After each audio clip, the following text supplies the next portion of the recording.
Turin, September 1990. The San Siro, a coliseum of dreams, prepares for battle. On one side, the formidable Inter Milan, boasting the German triumvirate, fresh from World Cup glory. On the other, newly promoted Torino, a team of misfits, and a single, unheralded talent. Andreas Brehme, the man who scored the decisive penalty in the World Cup final just months prior, stood on the hallowed turf, confident, almost regal. His teammates, Jurgen Klinsmann and Lothar Matthäus, exuded the same aura of invincibility. They expected an easy victory against the minnows from Turin, a gentle reintroduction to the rigors of Serie A. But the narrative was about to be rewritten by a 21-year-old from Carmagnola. Gianluigi Gigi Lentini. He was raw, yes, but he moved with a fluid grace, a joyous disregard for the tactical shackles of Italian football. The game began, a blur of energy. Torino, under coach Emiliano Mondonico, pressed with an urgency Inter did not anticipate. For 45 minutes, a goalless stalemate held, but the German giants were uneasy. Brehme, the peerless left-back, found himself adrift, struggling to contain the youthful exuberance on his flank. Then, the moment. Lentini gathered a loose ball, a spark ignited. He surged forward, covering 40 meters of turf, a blur of motion, leaving defenders grasping at air. One touch. A powerful strike. Past Walter Zenga, the legendary goalkeeper. The net rippled. The stadium erupted in a cacophony of disbelief and burgeoning hope. Torino, against all odds, would win that match 2-0. Brehme, the World Cup hero, looked stunned, humiliated not by a seasoned veteran, but by a fledgling winger who played with the untamed spirit of a street artist. It was a seismic shock, a declaration that a new force, a new mythology, was emerging from the shadows of Serie A. The footballing world, still basking in the glow of Italia '90, suddenly had a new name to whisper. The Italian Renaissance. 2.5 months before that seismic match in Turin, the world had been captivated by Italia '90. German legend Andreas Brehme, the very man humbled by Lentini, had stood at the pinnacle of the sport, his decisive penalty against Argentina sealing West Germany's triumph. That tournament was a prelude to an era, a golden age for Italian football. Serie A, the top flight, was awash with cash, a veritable footballing arms race among its elite clubs. Silvio Berlusconi, the flamboyant media mogul, had transformed AC Milan with the Dutch triumvirate of Ruud Gullit, Marco van Basten, and Frank Rijkaard, creating a dynasty. Ernesto Pellegrini at Inter Milan had responded by acquiring the German trio, forming an uber squad meant to dominate. Meanwhile, in Florence, Juventus had broken the bank for Roberto Baggio, an artist with the ball, despite his reluctance to leave Fiorentina. This was the landscape, money flowed, stars gathered, and the tactical rigidity of the game was being pushed to its limits by sheer individual brilliance. Amidst this opulent theater, Torino, a club steeped in a different kind of history, had clawed its way back into Serie A. Their president, Gian Mauro Borsano, a building impresario with soaring political ambitions, had financed their promotion, spending lavishly for his club. He brought in talents like Spanish midfielder Rafael Martin Vasquez and unearthed a promising young goalkeeper, Luca Marchigiani. Yet, the squad was largely a collection of journeymen and youth players, including the coltish winger from Carmagnola. This was a club burdened by memory, by the shadow of the Grande Torino, the legendary team tragically wiped out in the 1949 Superga air disaster. A city, a nation, had mourned. That tragedy had left a vacuum, one swiftly filled by their wealthy rivals, Juventus, bankrolled by the Agnelli family and Fiat's industrial millions. Torino had become a byword for misfortune, their trajectory the inverse of Lucky Juve, perpetually the city's poor relations. But now, with Borsano's ambition and Lentini's raw talent, a flicker of hope, a potential shift in the cosmic balance of Turin, had begun. The stage was set for a dramatic narrative, one that would intertwine a club's yearning with a player's meteoric rise. A city's burden, a player's promise. Torino's history was a heavy cloak. For 10 years either side of World War II, they were Italy's greatest sporting institution, the Grande Torino, an unstoppable force. Then, the Superga air disaster in 1949, a mountain crash that instantly claimed the lives of the entire playing squad, coaching staff, and board of directors. An estimated 1,000,000 people, stunned and grieving, attended the funeral. That event etched an indelible mark, a sense of perpetual loss, into the club's very soul. Success, when it came in the decades after, was fleeting, always shadowed by a sense that something would inevitably go wrong. They were the popular choice in Turin, the working-class club, but remained, both literally and figuratively, the poor relations to their opulent rivals. Gian Mauro Borsano, the ambitious president, aimed to dismantle that narrative. His personal fortune, built rapidly in construction, fueled his audacious plan. Now, intoxicated by the club's fifth-placed finish in Serie A and his own burgeoning popularity, he went to the bank once more, borrowing heavily in Italy's booming economy. He also had political aspirations, eyeing a seat in the Chamber of Deputies, which, incidentally, would grant him immunity from prosecution for his increasingly complex financial dealings. But the fans, the tifosi, were not focused on politics. They were captivated by the raw, unpolished gem that was Gianluigi Lentini. This young winger was a revelation. He ran with boundless energy, his eyes always scanning, his movements unpredictable.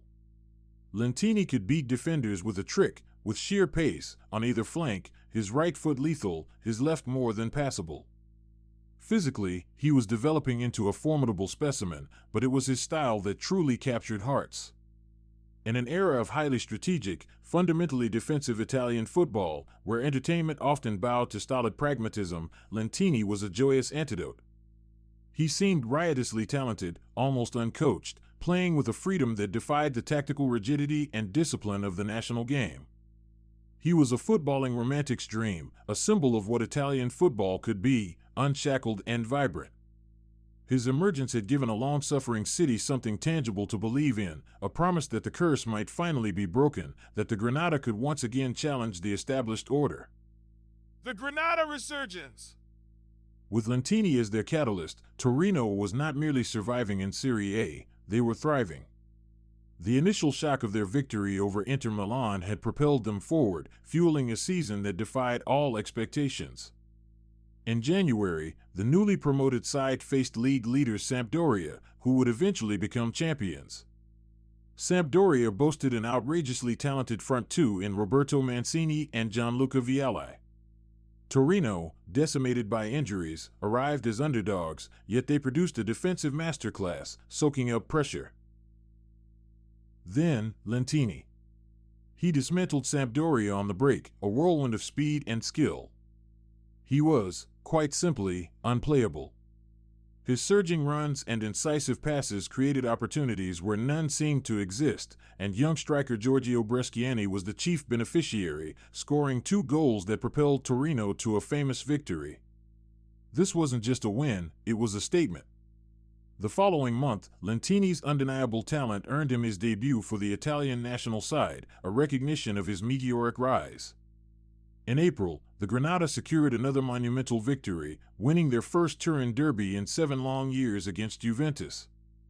This triumph confirmed their qualification for the UEFA Cup, a monumental achievement for the club. To add to the sheer joy of that season, their bitter rivals, Juve, missed out on a European berth altogether, a rare humiliation that brought immense satisfaction to the Granata faithful. President Borsano, emboldened by the success and his impending political election, made another bold move. He called coach Emiliano Mondonico in the summer of 1991, promising a present. That present was Enzo Schifo, Belgium's most elegant midfielder, a player of immense class. Teaming him with Martin Vasquez and Lentini, plus the Brazilian goal poacher Walter Casagrande, transformed Torino. Suddenly, the club, so long defined by tragedy and near misses, had well-founded aspirations of winning silverware. It wasn't quite the Grande Torino, but it was a team to be profoundly proud of, a beacon of hope for a city that had waited decades for such a moment. The momentum was building, but so were the stakes. The price of ambition.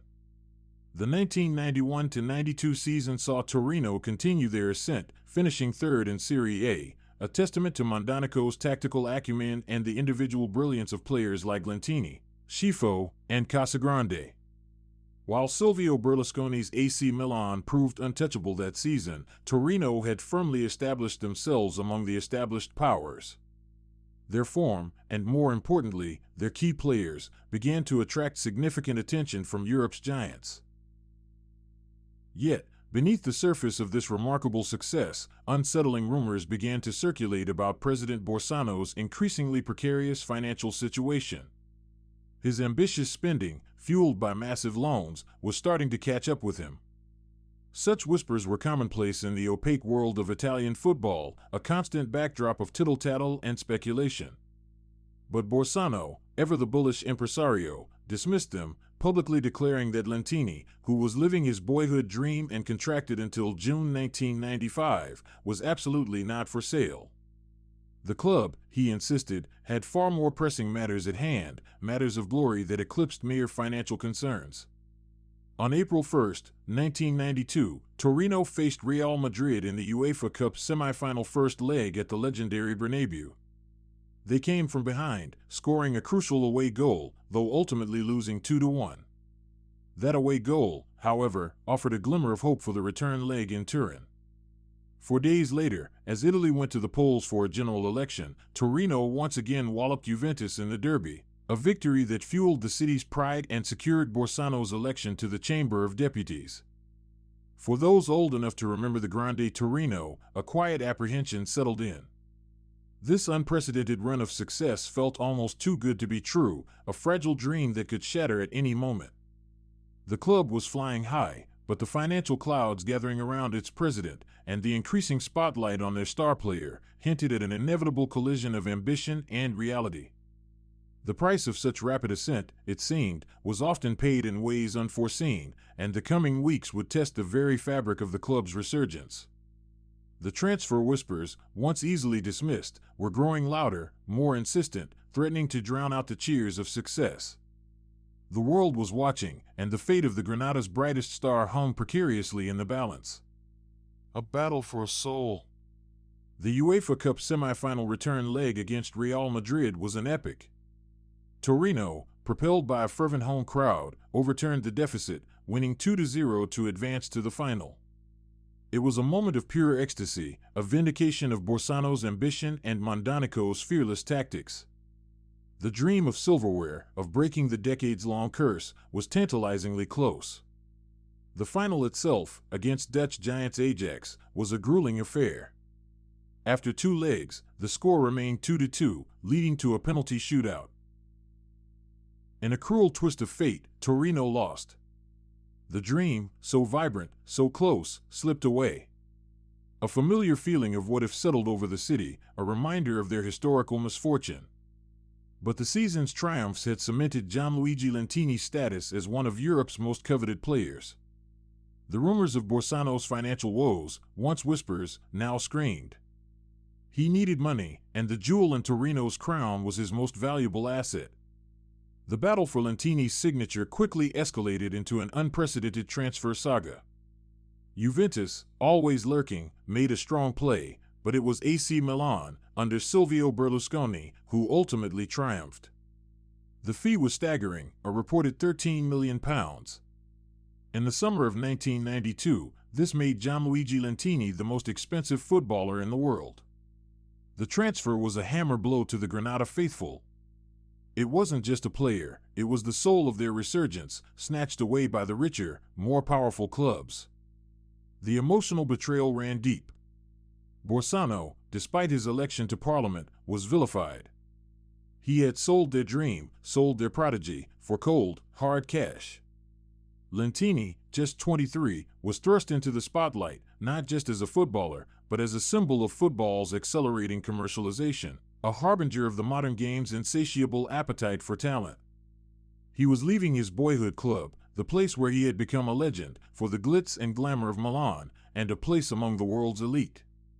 The move was meant to be the next glorious chapter, the ascension to true superstardom. The world waited to see if the boy from Carmagnola could truly conquer the grandest stages, if his untamed talent could translate into European domination with the dominant force of Italian football. But fate, as it often does, had a cruel and unexpected turn in store for the world's most expensive player. The road to destiny interrupted. Gianluigi Lentini's arrival at AC Milan in the summer of 1992 was met with immense anticipation. He joined a team already brimming with stars, a formidable squad poised for European dominance. His debut season saw Milan conquer Serie A once again, and Lentini contributed with his electrifying runs and creative flair, integrating into an already stellar lineup.